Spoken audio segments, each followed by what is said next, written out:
People who have survived a murder attempt by dumb luck. What's your story? My dad was a meth addict. He did lots of ducked up things, dropping me off at trap houses, to have sleepovers with other coke babies, living in a house full of animal shit and hoarding. He sicked his pit bull on a black child. He was a real ducking character. One night he came looking for my mom and I at our place. Mom wasn't there. Grandma was babysitting me. I was sleeping in bed when somebody started to try and open my window. It was locked, but they kept jamming something into the bottom to try and force it open. At the same time, I heard the living room door being tried by somebody else. My grandma snuck into my room in her nightgown, apparently woken up by the same thing, and told me say nothing.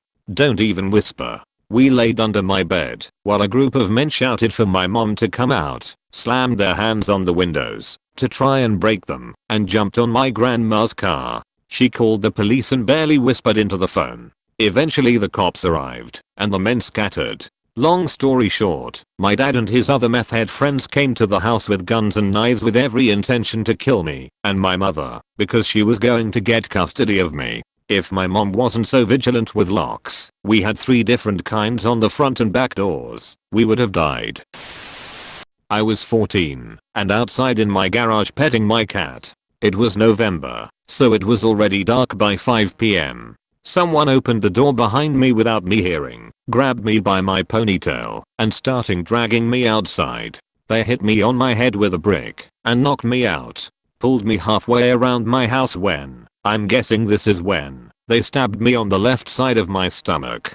This must have brought me out of my daze, because my mom said she heard me scream from inside where she and my brother and sister were in the kitchen. They came out the front door and saw me bleeding out on the sidewalk, called 911. Had 12 stitches, double layer, a severe concussion, and whiplash. Didn't eat and hardly slept for a week. They never found them. My sister had this one friend. When we were growing up I always got a bad vibe from. She would try to pick on my little brother, but I would always stop her. I was 8, she was 10. Once we were at a lake and all the kids were swimming. I swam out to the deep roped off part, but I was still little and really shouldn't have. She kept acting weird and getting closer to me making this weird laugh. She pushed me off the wooden pole in the water and I got scared and started to swim back, but she came up behind me and pushed me under the water. It didn't click at first that she was trying to drown me, but after she aggressively pushed me under the 3rd time I had this crazy moment of clarity. It was like the world slowed down ever so briefly. I relaxed and let myself sink, swam underneath her, and came up behind her. I grabbed her hair and shoved her face into the water, keeping my legs on her back so her body couldn't rise. I waited until her struggling slowed down and let her come up. I waited in the water saying nothing, bracing myself for her retaliation, but she just looked panicked and swam back to shore. I told my sister, who had already expressed that the girl was weird. We confronted her together and she just looked really dazed. In a monotone voice she said, "I'm sorry, I didn't know it would be like that." It wasn't until I replayed those words in my mind later that I realized what she was saying was, "Sorry I tried to drown you." It wasn't until I was almost drowned myself that I realized how horrible it is to do to someone. You might have taught her empathy that day with your self-defense tactic. You might have saved someone's future life and kept her out of prison. Serious. 3 men drugged me and kidnapped me. I woke up on a floor with one of them tearing my clothes off and my moon boot, broken foot. I tried kicking him off with the boot, but he started knocking my head into the floor and I passed out. I woke up in daylight in a garbage bin, naked and in a pool of my own blood. I don't know how the duck I got out of there, or how I found the nearest policeman, but I then collapsed again. Woke up in a hospital with 52 stitches in my head and 78 in and around my vulva and breasts. Doctor said it was the worst rape trauma she ever saw. They say it's a miracle I'm alive, and don't know how I did it. They were never caught. I'm a crisis, trauma and PTSD counselor now. They didn't win. I was exiting a bar once after last call, and was with a friend who was a medic. We saw a girl laying in a snowbank near a telephone pole who had just been hit by a car. We ran over and tried to help her. Some others were already on the phone with 911, and I, not having any medical training, didn't have anything to contribute, but didn't want to just leave. The whole situation was concerning. I turn around for a second and start to hear people screaming. I turn around, a minivan was heading for us. The few people around this woman, they already started to run, but I was too late. He hit me as I was trying to flee, put the car in reverse, ran over me again, and then went forward and ran over me a third time.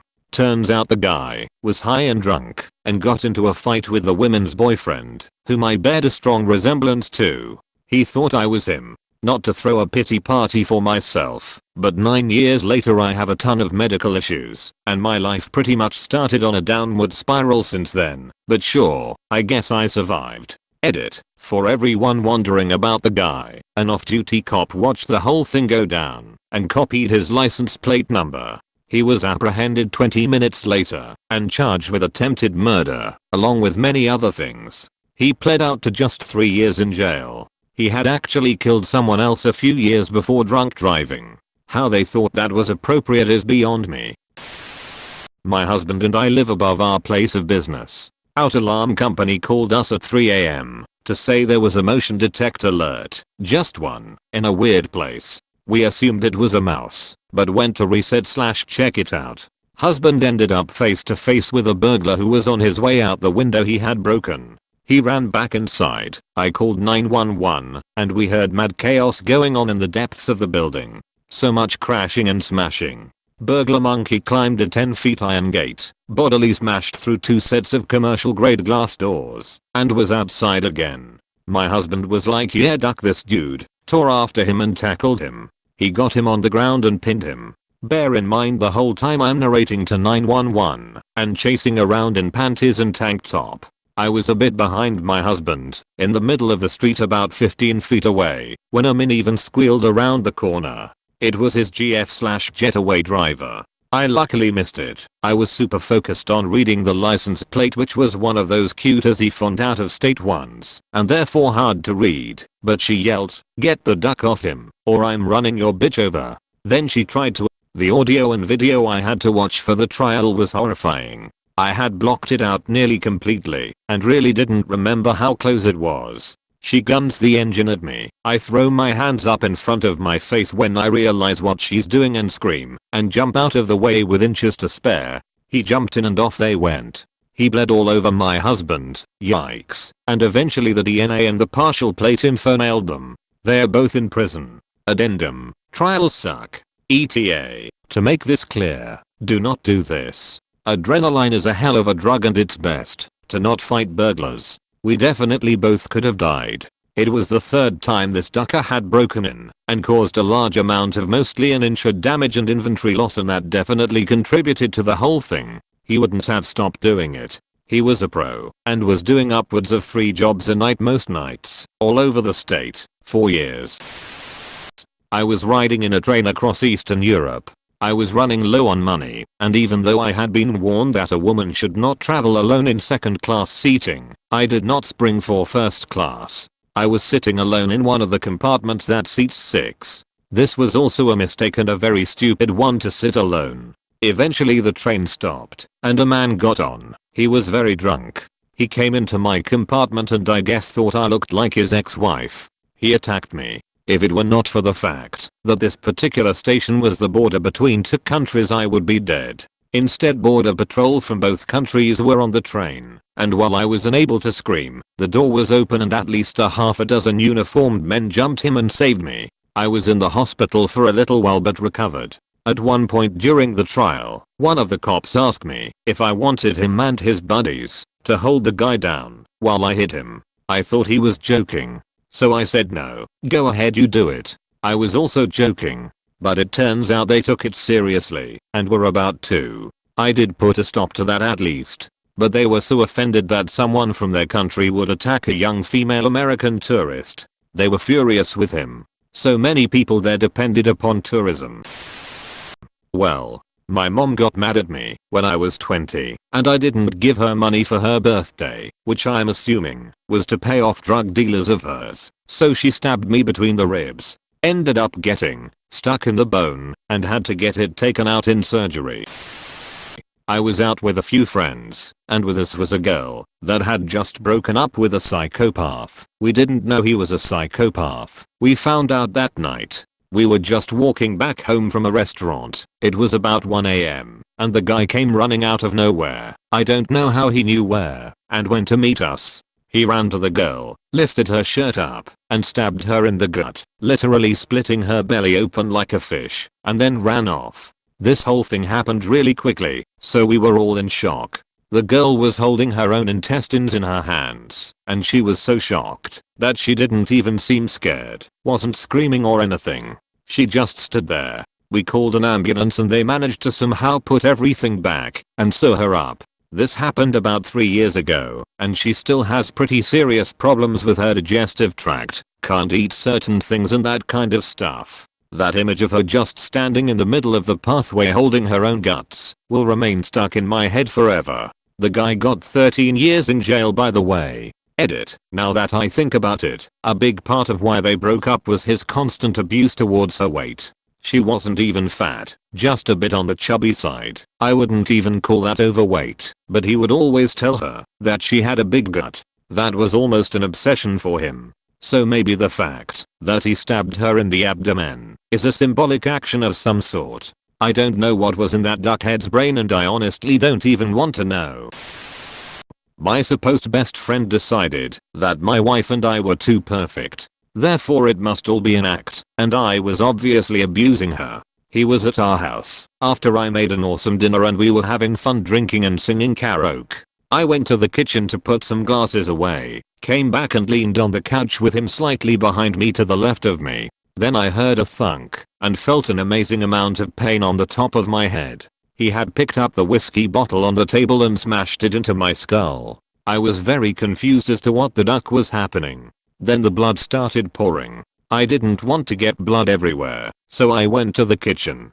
Dude is pacing back and forth saying weird shit. I thought about my gun, which was close by, but I wasn't thinking quite straight. He left. I had a huge concussion and still suffer side effects from it. My number 2 goal in life is to live longer than that, just so I can shit on his grave. What happened with him? Is he in jail? Absolutely nothing. The legal system let me down big time. They called him and asked what happened, and that was all. They wouldn't even grant me a restraining order. Throwaway because it got some media. I'm a criminal defense attorney. I was representing this guy that had embezzled almost $500K from his business partner. He was looking down the barrel at several years in prison. A bunch of his assets had been seized by the government, was being sued by multiple creditors for north of $2 million, and was in the midst of an ugly divorce, and wasn't allowed to see his kids. I was one of 3 lawyers he had: criminal, civil and divorce. He was drinking a lot and using coke. I used to get this incoherent phone calls in the middle of the night that ranged from threats to crying. He came to my office one day and asked for me, but I was in court. My secretary said he was perfectly civil. He then went to his divorce lawyer's office and shot him to death. Got stopped by the police a short distance away and was wounded in a shootout. He would later tell the cops that he had come to my office to shoot me that day and also planned to shoot his civil attorney. Why? You were presumably hired on to defend him, so why did he even do that? So confusing. He was not in a rational state of mind. People sometimes have a tendency to blame their lawyers when the situation isn't going to get resolved how they like. I know 2 other attorneys who have been assaulted or threatened with weapons by clients. I, 18F back then, now 25, was on my way home at night after meeting a friend. My home was just 10 minutes away from the train station. After a few minutes I felt someone following me. No big deal, I thought, just someone else walking home. But I started walking faster. I realized the person behind me was catching up. Weird.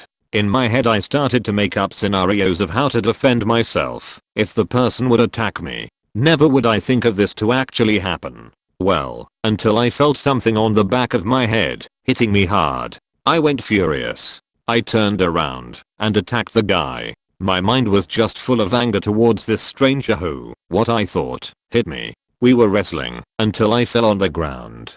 He was sitting on top of me, strangling me. I tried to crawl my nails into his eyes as deep as I could, but I started to black out. Suddenly there was this thought in my head. Wake up, or you will die. Well, adrenaline kicked in again, and I opened my eyes and screamed at the top of my lungs, attacking him again. That helped. He stood up and began to run. I laid there for a few seconds, then I started to run home, still screaming. My mom was already at our door and opened for me because my screams woke her up, or her mother's senses, who knows?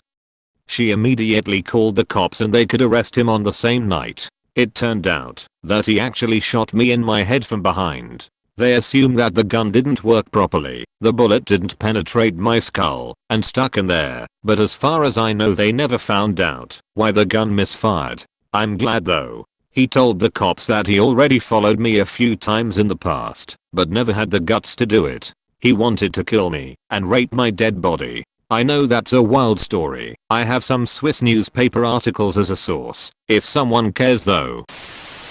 Serious. I had a guy high on both meth and acid break into my apartment in college. Somehow he was convinced he lost his glasses inside. I'm doing dishes when my door gets slammed open. Next thing I know he is behind me and I'm being choked to death in my kitchen. As I was losing consciousness I grabbed my roommate's acrylic bong and frantically swung over my shoulder into his face. The bong broke, but did nothing as the guy was choking me even harder. So I swung it again. Because the bong broke the first time I was hitting the guy with a 6-inch claw of acrylic glass. Afterward his scalp and part of his cheek were hanging off the side of his face. Essentially I scalped him with a bong. So I chased the guy out of my house. There is easily 2 feet of snow outside. He tries walking back to his house through a cemetery as a shortcut. Seriously? And he passes out in the cemetery. The police only found him because I called the cops and they followed the blood and footprints through the snow. And that's the part one was surprised about the most. I hit the guy on his scalp. There isn't much blood in a scalp compared to most the body, but my kitchen was covered in blood. His blood was on my refrigerator, counter, floor and ceiling. It was almost as traumatic to clean it. My roommates were gone for winter break. Thank God my roommate's girlfriend came over and helped me. Now as for the guy, the cops couldn't charge him for 2 days because he needed blood transfusions. He was charged with assault, breaking and entering and attempted murder. And he definitely had drugs on him too. Not sure what he got convicted of, but he went to jail for 4 years.